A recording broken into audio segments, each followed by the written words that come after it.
শাকিলকে হত্যা করার জন্য জিতু ইসলাম, জিতু, যিনি আগে আওয়ামী লীগ করতেন, পরে এসে উনি বিএনপির অর্থাৎ বিএনপির অঙ্গ সংগঠন স্বেচ্ছাসেবক দলে তিনি একজন সহ সাধারণ সম্পাদক ছিলেন।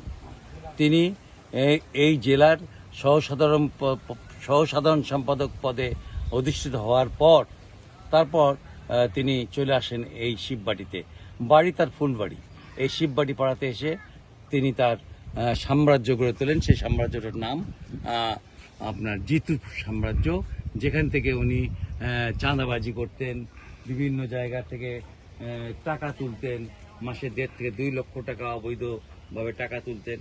এই লোকটা শুধুমাত্র একটা 13 বছরের মেয়েকে, বয়স 45 বছরই বয়সী এই লোকটা 13 বছর একটা মেয়েকে বিয়ে করার জন্য চাপ সৃষ্টি করে শাকিলের উপরে। শাকিল এখানে আসতেন, এখানে এসেই শাকিল আপনার হলো আড্ডা মারতেন। শাকিল কিন্তু দিন মজুর, সে রিক্সা চালাতো এবং এখানে এসে অল্প সময়ের জন্য যে সময়টা সে পার করতো সেই সময়টায় এখানেই বসেই পার করে দিত।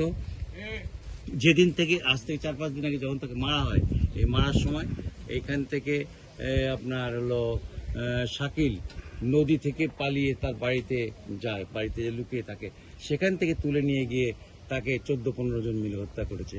এই যে হত্যা করেছে, এই হত্যা করার সাথে জড়িত যে লোকগুলো, তাদেরকে কিন্তু মাত্র 3 জনকে গ্রেপ্তার করা হয়েছে। আপনারা ভিডিও ভাইরাল দেখেছেন, অথচ ভাইরাল ভিডিওতেও কিন্তু আমরা অনেকজনকে দেখেছি, তাদেরকে কিন্তু গ্রেপ্তার করতে পারেনি পুলিশ।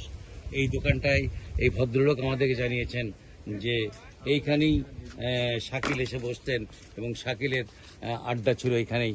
এখানে উনি একা একা এসে বসে হয়তো চা খেতেন, কিছুটা সময় পার করতেন।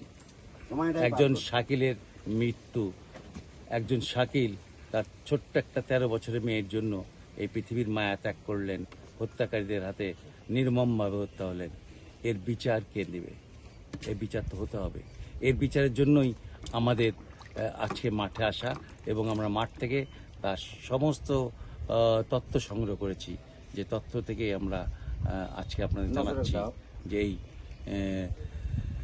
জিতু যে যার সাম্রাজ্য ছিল, যে সাম্রাজ্যটা ছিল হলো ইয়াবার সাম্রাজ্য, যে সাম্রাজ্যটা ছিল হলো দাদন ব্যবসার সাম্রাজ্য, এই জিতু কিভাবে হত্যা করলো একটা মানে মানসিক প্রতিবন্ধী একজন শাকিলকে, সেটাই আমরা আজকে তুলে ধরার চেষ্টা করছি। মোটামুটি এই ছিল আমার কাছে সর্বশেষ।